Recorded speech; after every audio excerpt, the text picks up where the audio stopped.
To start today's session, we're going to start with a brief overview of the updates that we shared back on January 16th to the communicators listserv. So Bill Hesser, our Director of Strategic Communications, has joined us today to provide everyone with a brief overview of those updates. Morning, everybody. Thanks for being here.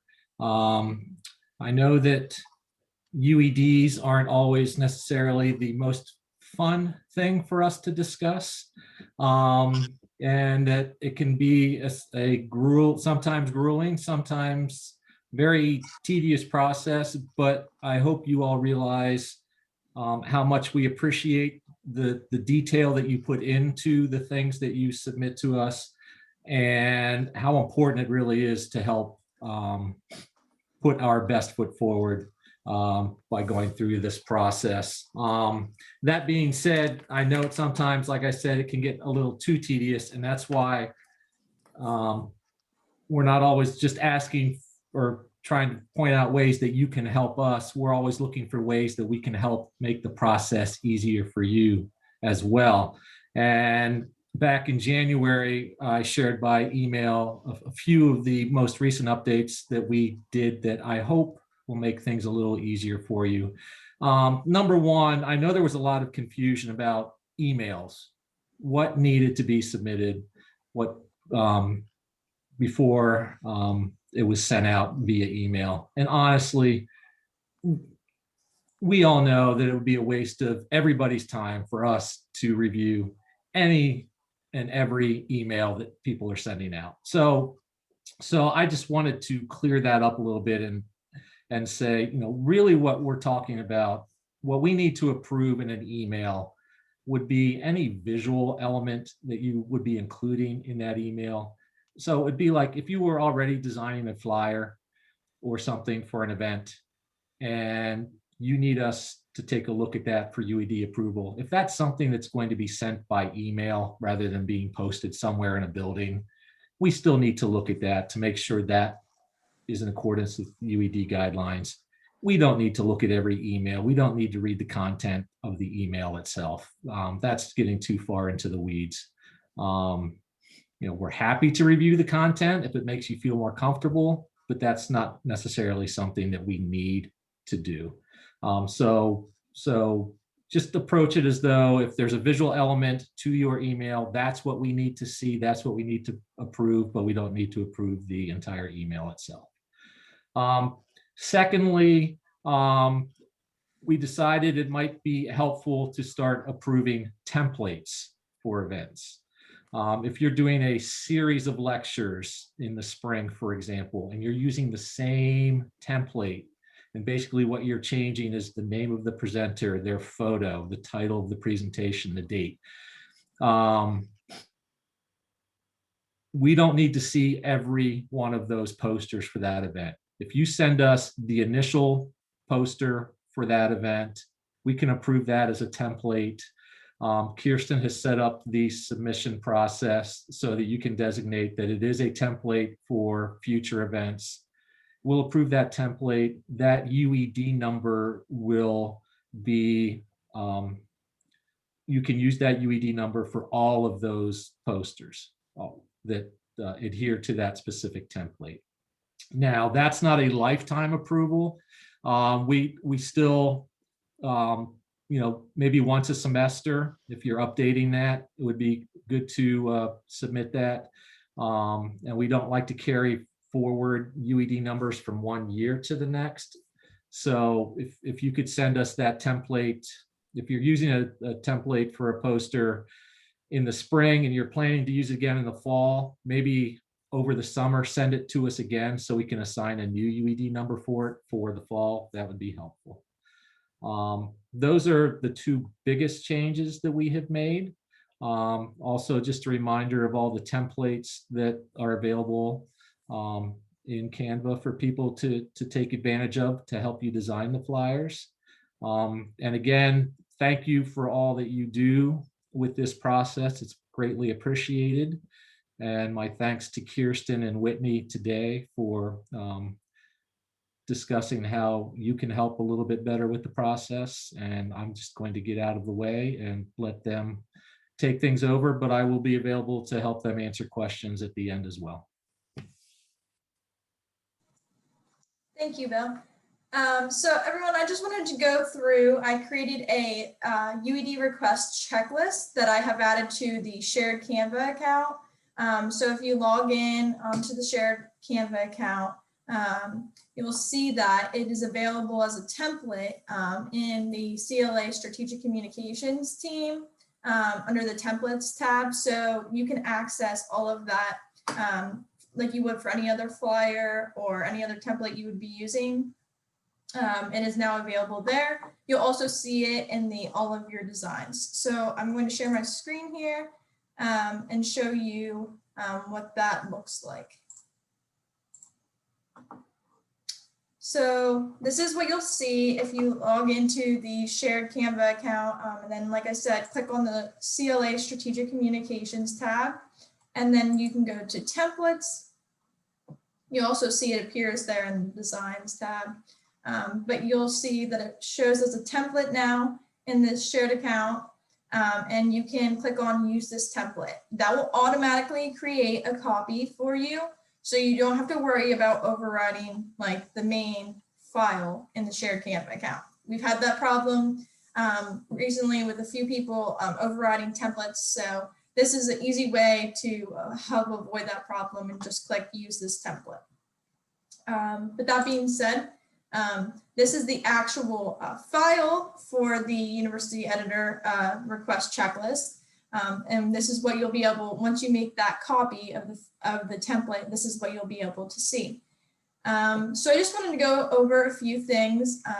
These are the 11 most common mistakes that we see made on UED requests that I've listed as a checklist, so that when you're going through these, through your requests, whether you be the one creating them or you may just be the one submitting the request, you can go through this checklist and make sure that these edits are made prior to submitting them, and then it would help save both you and me time, and then edits that you would have to make later on. So I'm just going to start with the dates. So all of the dates on any flyer or promotional material should follow the day of the week, and then a comma, and then a space, and then the month, and then the actual numeral date number. And it should follow that format standardly for every single date. And then you don't want to abbreviate, contrary to what you would include in, like, say, a Penn State news release. If you were creating a Penn State news release, you would abbreviate the month in that format. So there are no abbreviations according to university editorial style. So any of your promotional materials should have everything written out. And you can include the year. I'm not going to say that you shouldn't. Some people like to have like an event that is held annually, and they like to document that year, so they can keep track of, who spoke during what year. And you're welcome to do that, but the year is only necessary if it's not the current year that we're in. So you don't need to include it. But if you do include it, there should be then a comma after separating the numeral and the year. And then, so just some common mistakes with that. Of course, you see the abbreviated form of FEB period and then 10. You see like the 2 and then the backslash and then the 10. So those are just common mistakes that I see for associated with the date, and associated with year ranges. Also, an important part for like an academic year, if you're trying to put that on your poster, is that really in the second year, if it's like, say it's 2020 to 2021 academic year, you would only need the first 20 and the 2020, so you wouldn't need it. So it would be 2020-21. You don't need that extra 20. And then the next item on the checklist is times. That's similar to the date. Now there should be a separation between the date and the time. You would want to, if they're on the same line, you want to have a comma. Like if you had Wednesday, February 10th, and then 9 a.m. on the same line, you would want to have a comma separating after the 10. But if you have them on separate lines, you don't need to have that comma. So you would just add that to a separate line, the time. Important notes for the time format. You always want to write out 12 p.m. as noon. That's important. And that's just editorial style. So you always write it out there. You don't need to put PM after it in any time range. It would just be noon.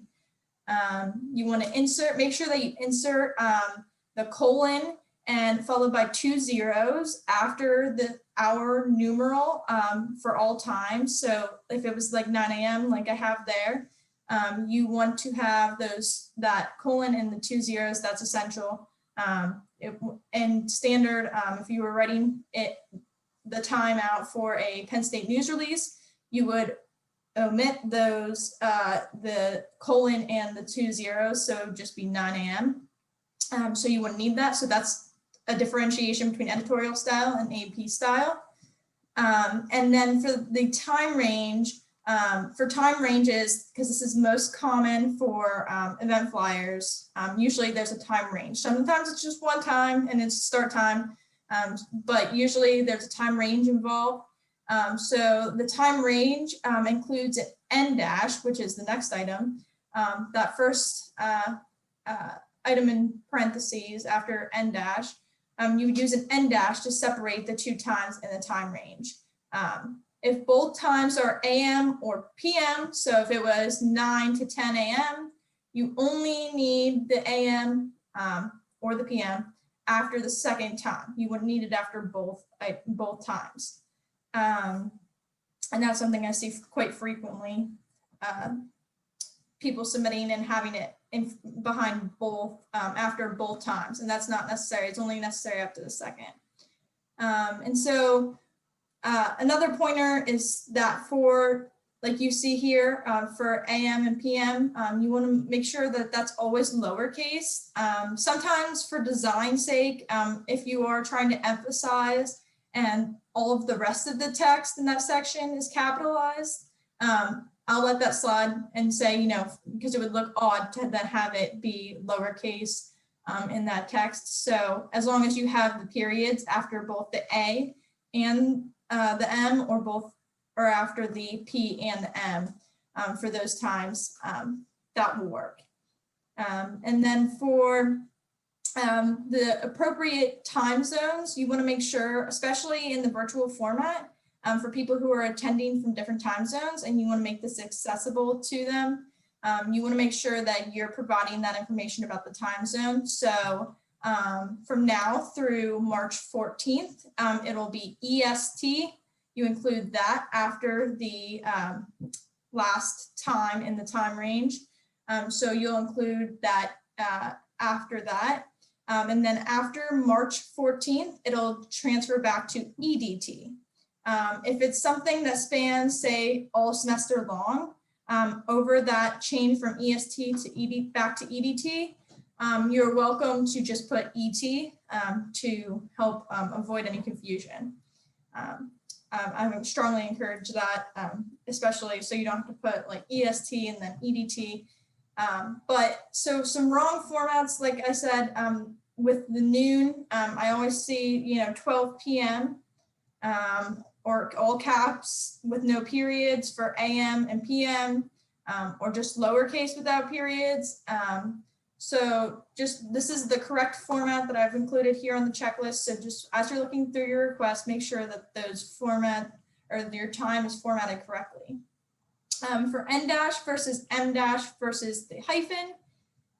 For N dash, like I said before, N dashes are used between ranges of numbers or dates, or between adjectival phrases containing 2-word concepts. So if you had a year range like 2000 2020 to 2021, like I said, you would use an en dash in between those two year ranges, or 2 years listed in the year range. You would include that en dash to separate those 2 years.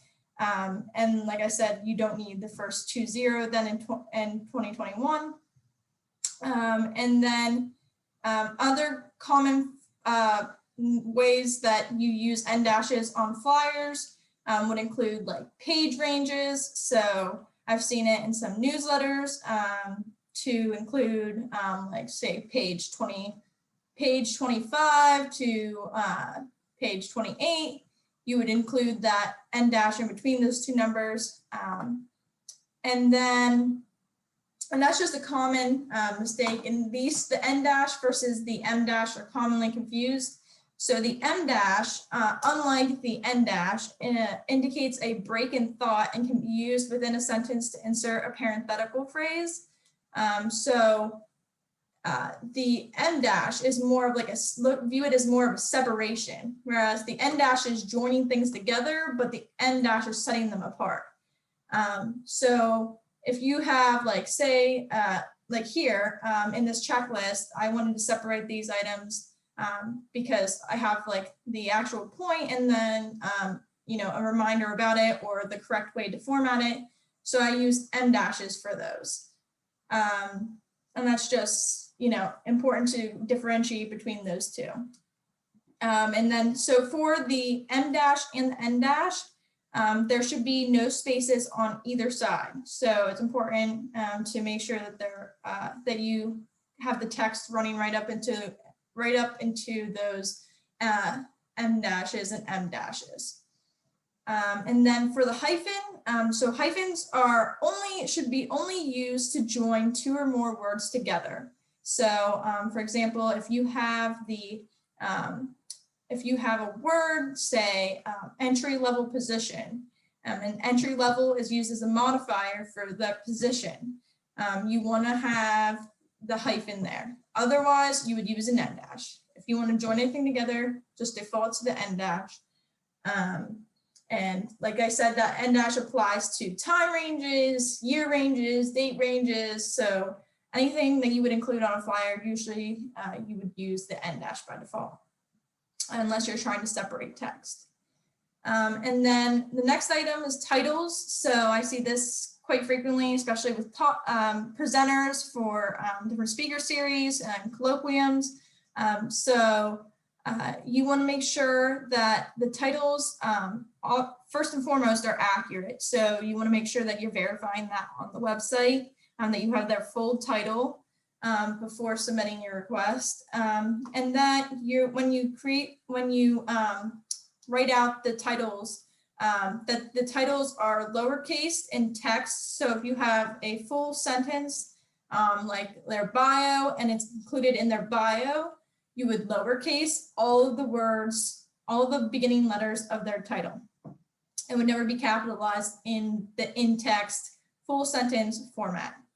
However, if you're just listing their name, like say, if I was presenting and it would be Kirsten Schlorff, and then my title, Public Relations Generalist, and it's just listed as a listing on that flyer, and it's not in a full text, you know, it's not in a full sentence format, and it's just listed, that would be, then my title would be capitalized. So the beginning letters of Public Relations and Generalist would all be capitalized. So you want to make sure that you're differentiating between full text, you know, full sentences in a bio, and then just a listing of like the person's name and the title.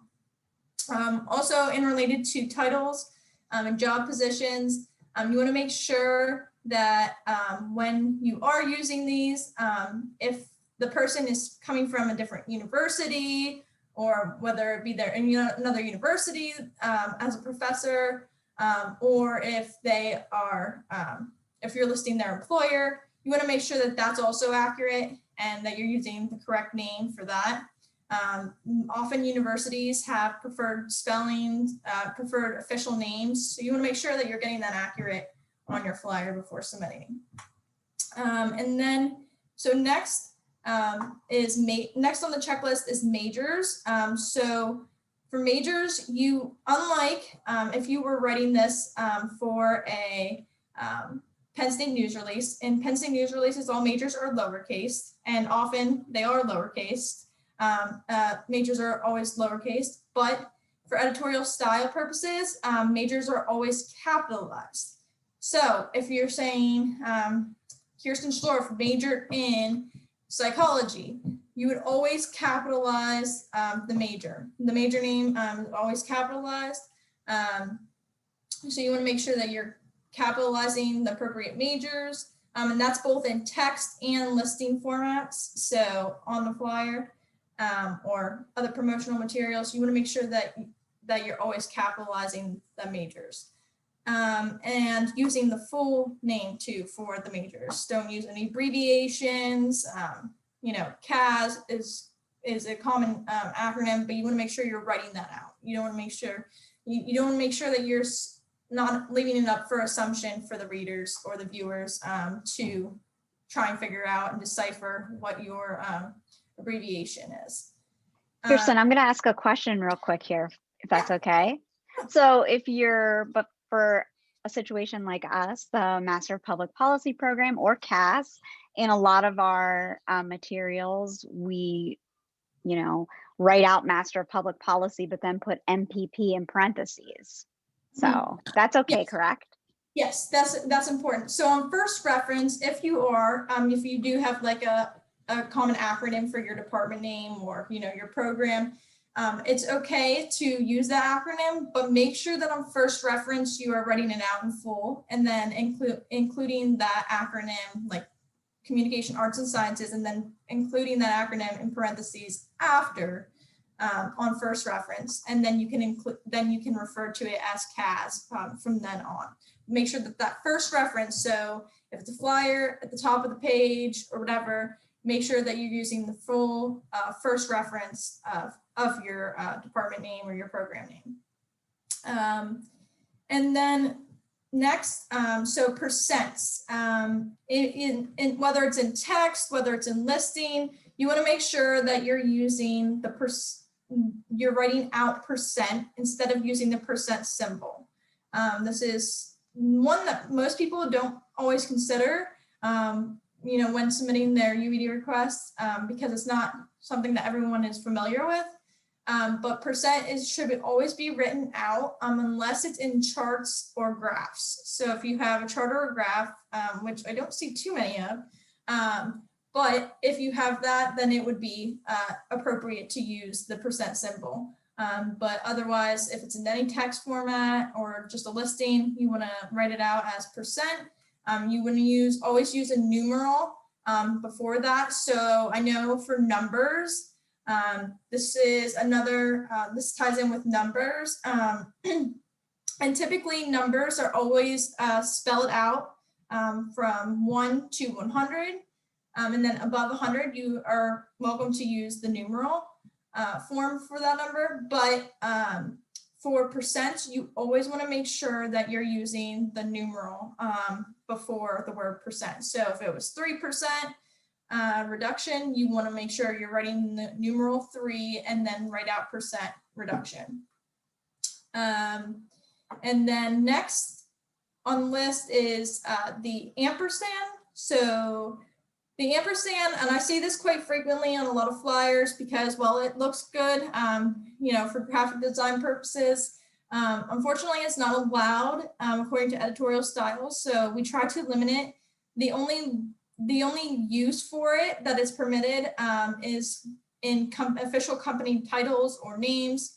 So if it is a department's title, like say the person speaking is from another university and their official department name has an ampersand in it, then I'm inclined to say that you're welcome to include it on the flyer. Same with university names like William and Mary. You would use the ampersand. So because that's in their official name. So unless it's in the official name, try to write it out as and. I know there have been a few circumstances where people have had graphic elements that they aren't able to edit. because the ampersand was included in the graphical element. So try to make sure that your text is editable before submitting your request, all elements of it, so that when you go back and edit, you are able to change things like the ampersand to the word and replace it appropriately. Next would be department names. Department names should always include the format of department of, and then whatever the department's name is. So Department of English, Department of Communication, Arts and Sciences. So you want to make sure that you're writing that out in full. I know quite frequently I see, English department or history department, and that's fine in informal settings, but on promotional materials, following editorial style, it should be written out as Department of, and then the name of the department. Next would be course titles. So course titles follow a particular format listed here on the checklist. So for example, Econ 397, and the course is called Economics of Crime. You want to make sure that you include it in that exact format. There are no colons in between Econ 397 and the actual course name of Economics of Crime. So you want to make sure there are no colons, that there are spaces between Econ and then 397, and then another space between before the Economics of Crime.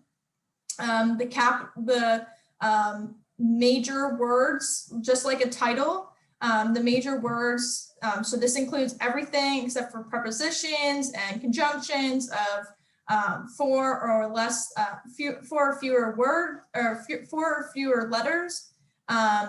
Anything that is 4 letters or fewer, that is either a preposition or a conjunction, doesn't need to be capitalized, but everything else should be capitalized. So like you see there, Economics of Crime, economics and crime are both capitalized.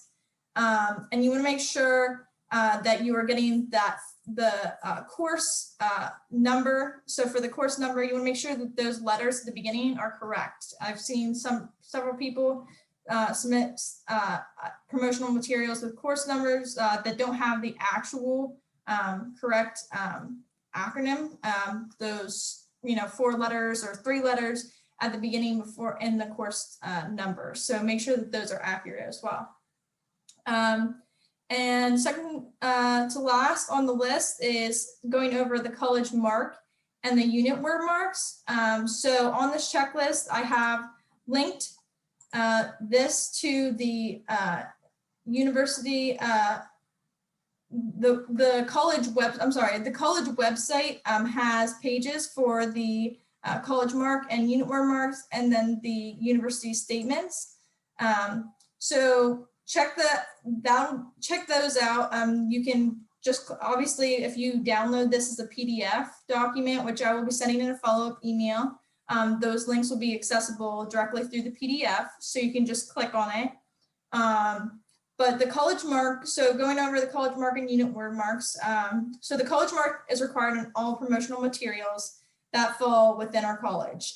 If you're sponsoring an event, if your unit is co-sponsoring an event with another unit or another department outside of our college, you are then welcome to use the Penn State, just the Penn State traditional mark. You don't need to include just the Penn State College of the Liberal Arts mark. But that's the only, if you're, other than that, if you're co-sponsoring an event with another campus or another college or another unit outside of our college, Penn State, that's the only permissible use for using actual Penn State mark on your promotional materials. Otherwise, it should always be the Penn State College of the Liberal Arts mark. That link will take you to the page on our resources for CLA Communicators website that provides an overview of what marks are permitted, what marks should be used, and it has files. So it has all of those PNG files directly accessible that you can save from the website and download to add to your document. But if you're using the shared Canva account, all of them are accessible through the shared Canva account by going to folders and then shared with you, and then logos, and they're all imported in here. I've imported all of the different units. If you don't see your specific units word mark in there, let me know and I'll import that, but all of them are in here. So if you're co-sponsoring an event with another unit, please check here first before asking to see if they have a mark. I've had this recently come up with several flyers. So if you have a word mark, if your unit has a word mark and you're co-sponsoring an event and both units have a word mark, that's fine. Both can be on the flyer.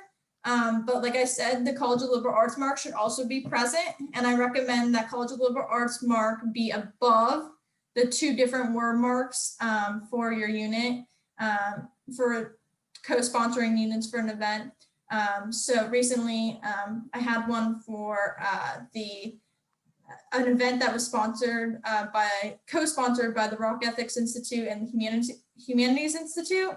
And so you want to make sure, like I said, in my edits to that person, you want to make sure that you include the College of Liberal Arts mark above and then have both of those word marks below. And the College of Liberal Arts mark should always appear larger.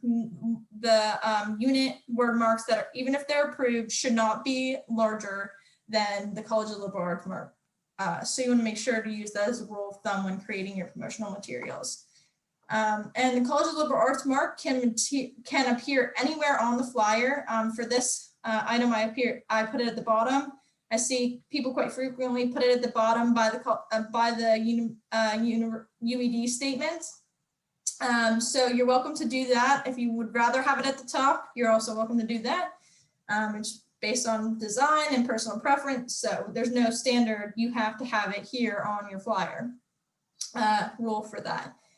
The UED statements, however, which is the next item on the checklist and the last item, that the UED statements should always be at the bottom of your promotional material. You want to make sure that it's located at the very bottom, that there is no text. Sometimes, depending upon the graphic design for the promotional material, there may be some graphic elements at the bottom. That's fine, but I like to see it at the very bottom of the flyer. So the UED statements, for those who aren't familiar, those are, like I said, accessible on our website. It's a standard template. So if you click on here and then you go to this website, and like I said, that'll be accessible through the PDF. If you go to that page on our website, all of the UED statements are there. There are full versions and there are shortened versions. You're welcome to use the shortened versions, especially for flyers and short promotional items. If you have a longer, like say a handbook or something like that, you probably have the space then to provide the longer, more elaborate statements. So try to include that. But for basic promotional materials, the shortened version is fine. There is a separate version for event promotions and a separate version for non-event promotions. There's an extra sentence for the event promotions. So you want to make sure that you're inserting for the event promotions, and this one isn't, because this is just like a standard document. It's not, doesn't have any date. This is just a promotional material. It doesn't actually, it's not an invitation and it's not, a promotional flyer. So it doesn't have the event contact information in this one. But if it were, it would have that extra sentence. And you want to make sure that in that sentence, in the template, it says insert name, insert phone number, and insert email. You want to make sure that you're at least putting in this virtual environment, you're at least putting the contact person's name. So it should be the person can be contacted for any accessibility issues, any alternate formats that somebody with a person with disabilities may need. Those alternate formats, and that's what that first sentence says. This publication is available in alternative media on request. So you want to list the appropriate contact person's name and at least their email address in this virtual format. When things slowly start to return to in-person activities and events, then you would want to include the phone number. But you're welcome to include the phone number as well in your virtual format, in the virtual format. It's just not required. so you don't have to have it there. But you want to make sure that the UED statements on your flyer should be at least 7-point font. So you don't want to make it super tiny that no one can read it, because it should be accessible. Like I said, the whole purpose of the UED statements is to provide that extra layer for anyone who needs those alternative formats. So you need to have that be able to be read by the people actually reading your poster. And like I said, all of those statements are available on our website. So if you have any questions about that, don't ever hesitate to, send me an email and ask if you have the appropriate UED statements on your flyer before submitting. I'm more than happy to answer that question for you. And I'll pass it off to Whitney now, who's going to talk a little bit about what she does with her edits that she receives for her UED request, and how she applies that to future UED requests when designing those and writing the content for those. So she'll elaborate on that, and she'll also provide some background on virtual events and how to find that analytic information in Zoom. Thanks, Kirsten. I also saw that Jenna asked a question about using %, and Bill's going to look into that because there is that question. I do get, I've gotten that note back from Kirsten quite frequently. So one of the things that I've tended to do, because I tend to make the same mistakes in a lot of the items that I submit for UED approval. So just kind of a little cheat that I did, and I'll show you guys this really quickly. I did 2 things because I know not everyone has their own Canva account, but what I'll do is share my screen really quickly just to show you guys. So what I did, and I'll move this window over here, is I did a couple things. So what I do is since I have my own Canva account, is I made my own little common issues that I tend to get back from Kirsten, just so, and I'll make this a little bit bigger for you guys, is some of the common things that she tends to give to me, so I can just remind myself before I turn it in to her, so I can make sure, hey, I didn't make those same mistakes every single time. And then I have my kind of UED statements already formulated here, so I can just cut and paste them into whatever I'm using. The other thing I did, if you don't have your own Canva account, and no matter what you use to be organized, is I tend to use Trello, but there's also like Microsoft Planner, which is very similar. I have a little checklist, which is very similar, has the same kind of information on it with just those same kind of corrections that I tend to do over and over again. And one of them was that percentages. So that's just a little cheat that I do. And wherever you put this, it's just a good idea to have. And it's been very helpful for me. It's cut down on the amount of corrections that I get back, and it tends to make the process go a lot faster because you get your items back in a much shorter time frame, and it's helpful for both me and Kirsten. So that's just my little hot tip for you guys. The other thing I wanted to point out, and this is what Bill was talking about, and I want to show this with you guys. Hold on one second. So one of the things that he was talking about was templates and email invitations. So this is an email invitation that I did for a recent event. And you can see this one went to our School of Public Policy students email group, as well as all of our faculty and affiliate faculty. Now this one has no text in it, or it's all text. It has no images in it, right? It just has links to where you can register and information about where you can find more details on the event, right? So very simple. It's just a basic invitation. Now, here's the next one that I'll show you guys. And this one has what Bill was exactly talking about, which is a template flyer that we just started doing. And this is for our new profiles series. The first one is tomorrow at 3 o'clock. And I embedded this as a PNG image in the body of the email, a link to the Penn State News article, a link to register, and a very brief text about what the project is. And this was sent to the students to encourage them to attend. So that's a very basic email invitation that I did for them. So those are a couple ways that I tend to really quickly do mass invitations to various email groups for events, and whether or not I tend to use images or not, but always using approved images. And that's the key that Bill was talking about. And those templates are becoming very, very useful, especially if you're doing things that are series. One of the other things Kirsten asked me to talk about with regards to virtual events especially is that it's getting to be more and more difficult to find images right now, right? Everybody knows that, because we're not able to capture as many images right now. We're not on campus physically. We're not able to see students doing as much. So especially those of you who are recruiting, it's really hard. So I want to show you guys a couple things that I've been doing. Last fall, our recruitment series that we did, here, let me share this. So for the spring session, okay, let me show this. I did a couple different things. This is the flyer for our last recruitment series.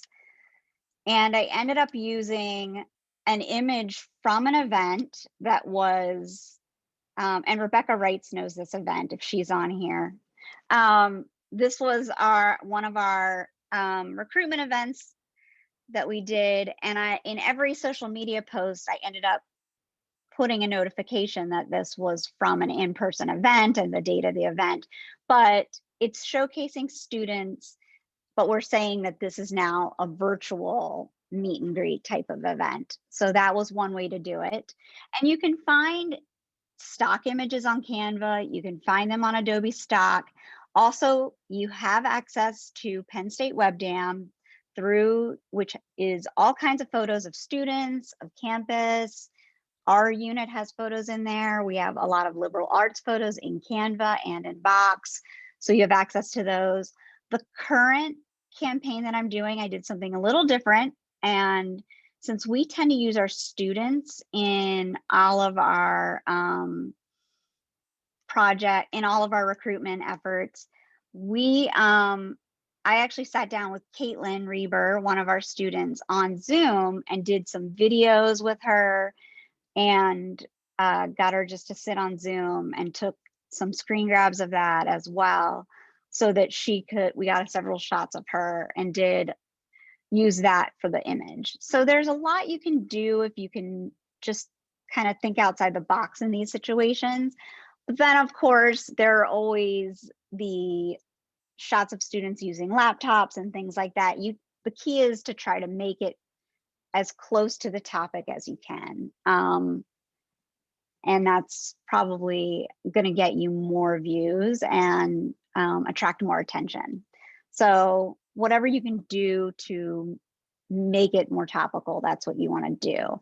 And those assets are available. And if you need help finding them, certainly don't hesitate to ask for help, because a lot of us are in the same boat looking for things, and some of us are looking around a little harder than others, and we're certainly, definitely open to helping everyone, because that's what we're here for. So that's just one thing I was asked to mention today. The other thing I wanted to talk to you guys about, and I'll do this really quickly, I don't know how many people are using their analytics for all of their webinars, because that's something that's really important to do.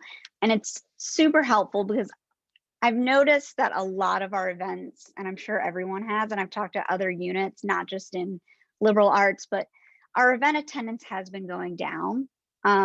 and I'm sure it's because everybody has fatigue from sitting in front of screens, but one of the great things about using all of the attendance reports and the performance reports is that we can get that data to reach those folks and bring them into whatever email marketing system you use, to whether we're using those students for prospective student lists or whether we're using them for prospective event attendee lists.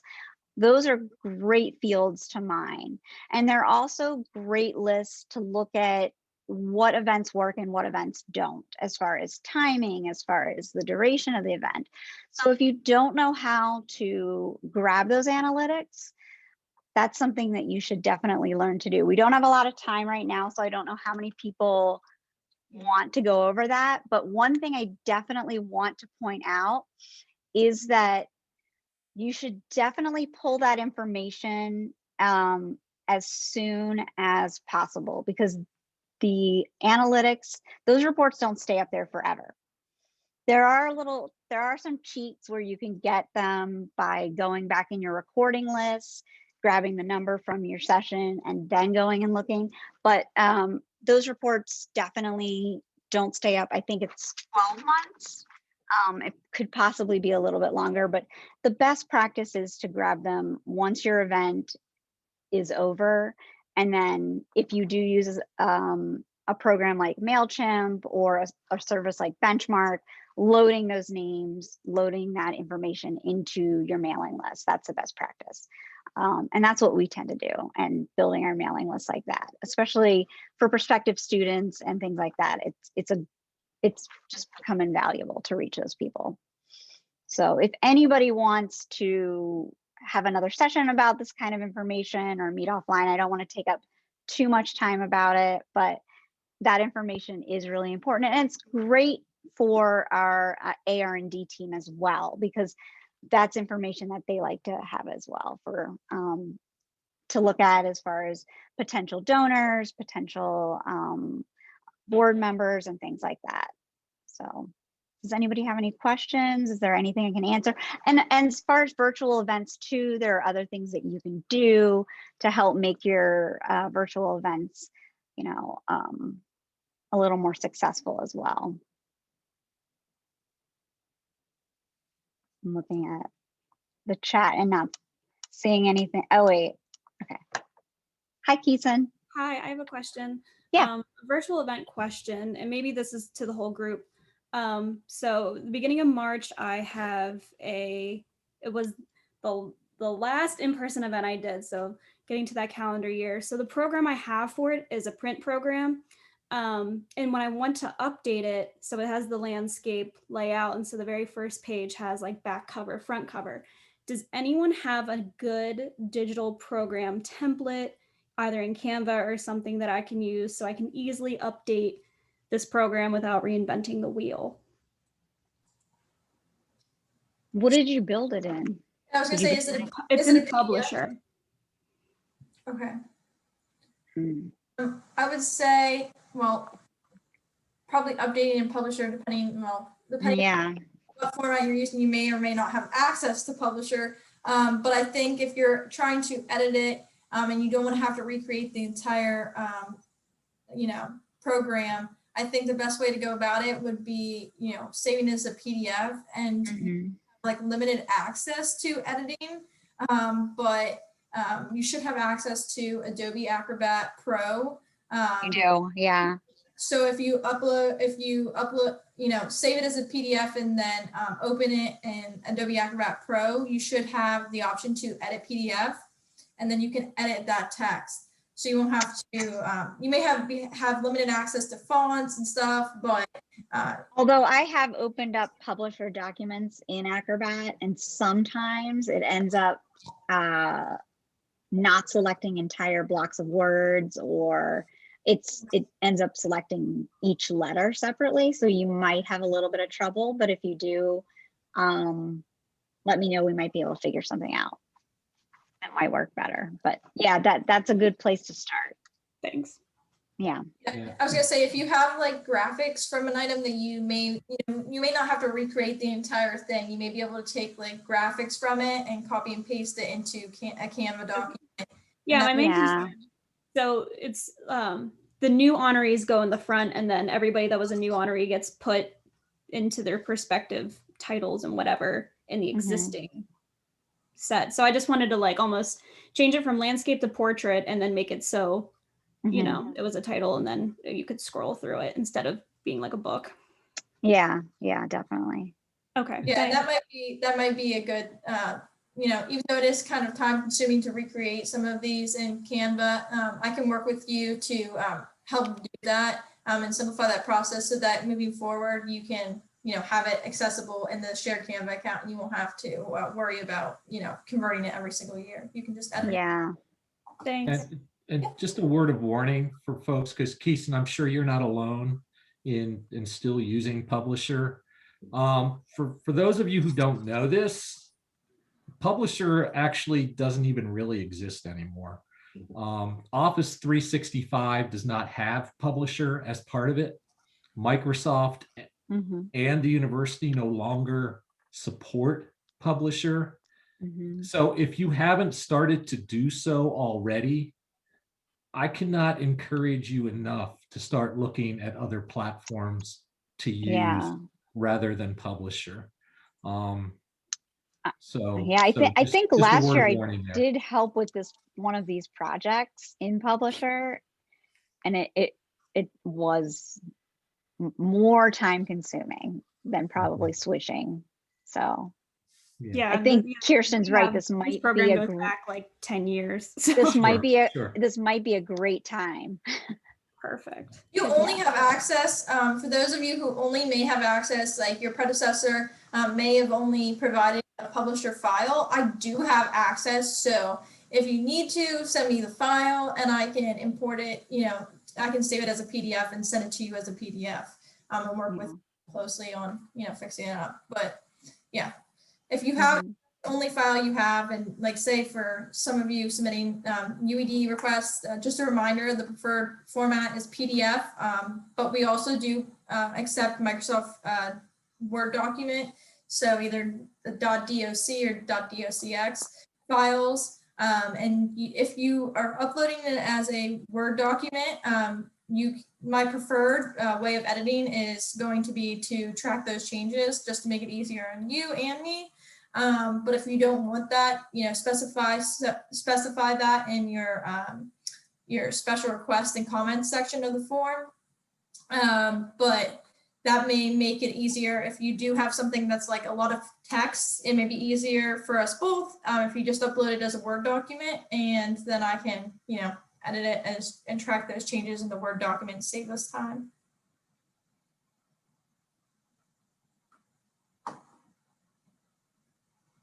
Are there any other questions about anything that's been talked about today? I did want to, oh, go ahead, Carly. All right, I had a question about how you were running the templates. I know you said as long as everything stays the same, but I was curious if it's a series for speakers and we just changed the color, but it all stayed within that Penn State's palette just between each speaker. So it gave a little difference between them. If that would be an acceptable template still, that wouldn't need resubmitted every time. Great question. Yeah. So as long as you're staying within the Penn State color palettes, that's fine. But we suggest, like Bill mentioned about the UED approved templates, and within stating that policy, we suggest that you are submitting it at least once in academic year, because in the UED number, it has, if you didn't know this, in the UED approved UED number, the first 2-1 before that number, before the hyphen, is that stands for 2020 to 2021 fiscal year. So they track them by fiscal year. So you'll need to at least submit your template once every fiscal year. So we strongly suggest that you do it once a semester, especially if you're changing it up, you know, freshening in the content between semesters. That's like always a good idea. But submitting that at least once a semester. For the templates, if you want to make sure that you're following, like if you're changing the color, that's like font, that's fine as long as you have the same graphic elements and everything in the poster or flyer, whatever promotional material you're using. But if it differs in any way, like the arrangement of like the text, like if you're changing up the graphic elements, just because, you know, it may be one speaker series, but you change it up to a different graphic design. And for another speaker series, just because it's a speaker series does not mean that now applies to all speaker series, that UED number. So you want to make sure that you're using the same basic graphic elements. But yeah, as long as you're following the university approved colors, you are able to use that blanket UED number for all of the flyers or posters. And Carly, I had a couple that I submitted like that for job talks recently, and I just sent a couple variations with the same person's info in both of them to Kirsten, just to show her, here, I might do these 2 different colors. That makes sense. Everything would stay the same layout format wise. It was just the information for the talk and the color would change just to give each speaker their own kind of spotlight, I guess. Hey, thank you. And I've also included, for those of you who haven't submitted a UED request recently, within like the past couple of weeks, I've updated, there's a statement now, just as a reminder, because I was quite frequently repeating myself in university editorial style edits. So there is a statement now that says all promotional materials that require UED approval should use university approved colors and fonts. As long as the font is readable, I'm usually not going to say anything, but we have had some people who do some script fonts that really aren't that readable. So I'll ask you to change it then. But we ask that you try to stick to the fonts listed on our typography page of our resources for CLA communicators website. And so that's available under the branding tab. There's a drop down menu. There's a option that says typography, and that page will provide you all the information about university approved fonts. For digital materials in the virtual environment, we prefer Roboto Slab and Open Sans. And those are the default fonts in the shared Canva account. But if you ever need help accessing those fonts, say if you aren't using the shared Canva account or you're trying to update a file and change the fonts, if you ever need those access to those fonts, just let me know. I'm more than happy to help you find those fonts and provide you font files so that you can edit it appropriately. But I just wanted to make sure everybody was aware of that because I just recently updated that to all of the UED request pages. So that's very clear that if you're submitting it for UED approval, it should have university approved colors and fonts. Because I'm that guy and Bill knows it, I'm gonna ask this question.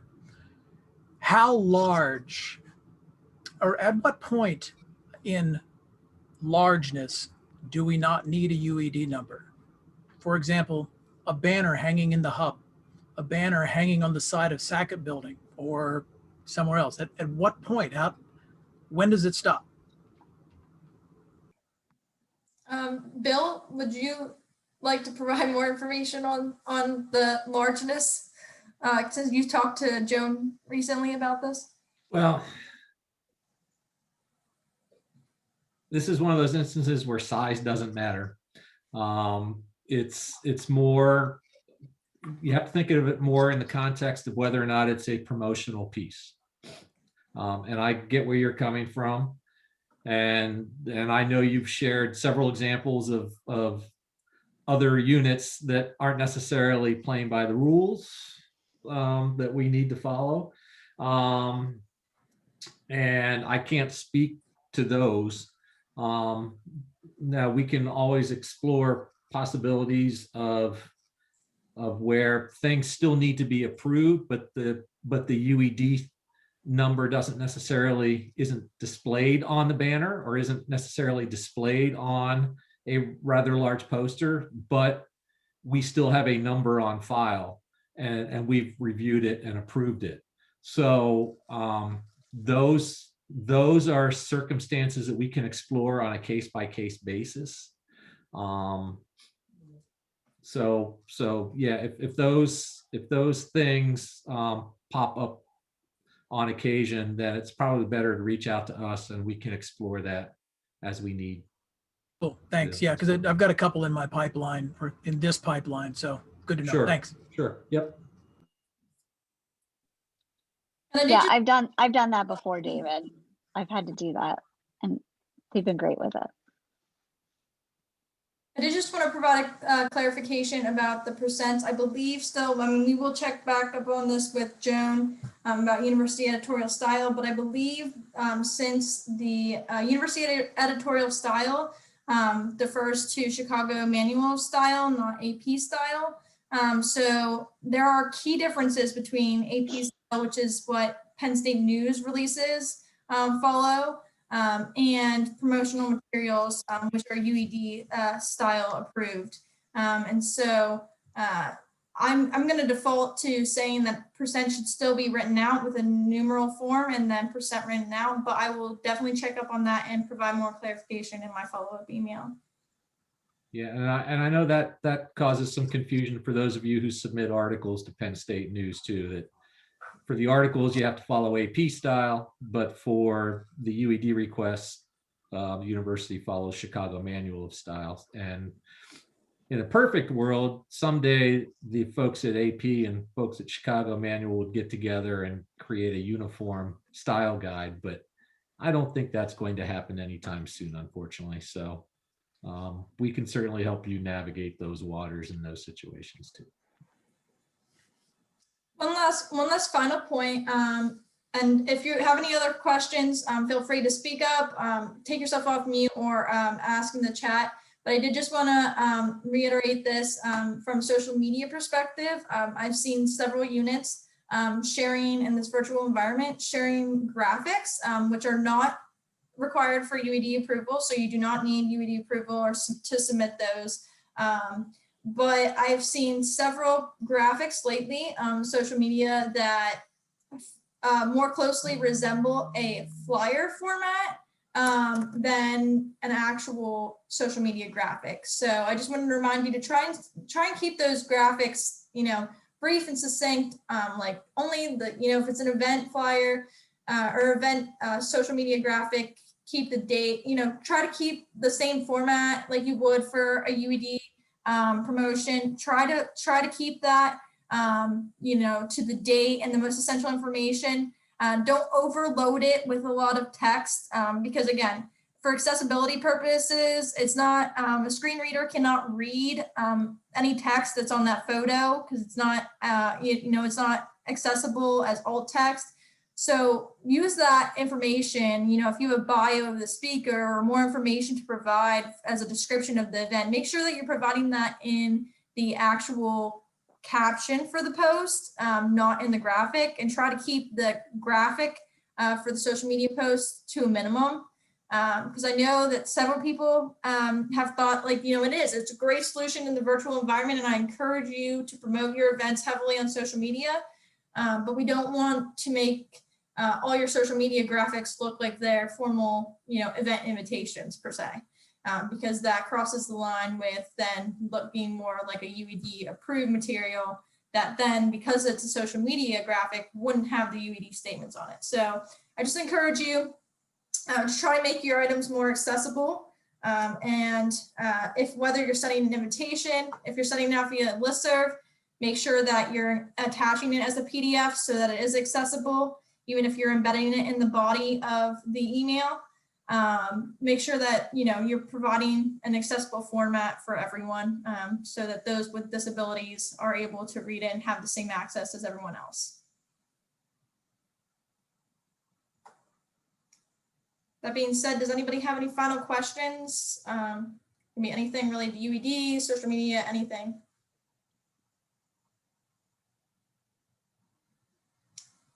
Okay, if not, I will be sending a follow-up email. So I thank you all for attending today's session. I hope you learned very valuable information that you'll apply to your UED requests to save both you time and me time in editing and reviewing those requests. I want to make this process as easy and painless for all of us. And so I encourage you to check out that follow-up email that I'll provide some resources to you all that you can access when reviewing your requests. Again, this checklist that we covered in today's session is available on the shared Canva account. You're welcome to make a copy of that and customize it with your own edits that you receive from me for your UED request. You can create your own version and save that in the shared Canva account. Hope you all have a great week. Thank you. Thanks.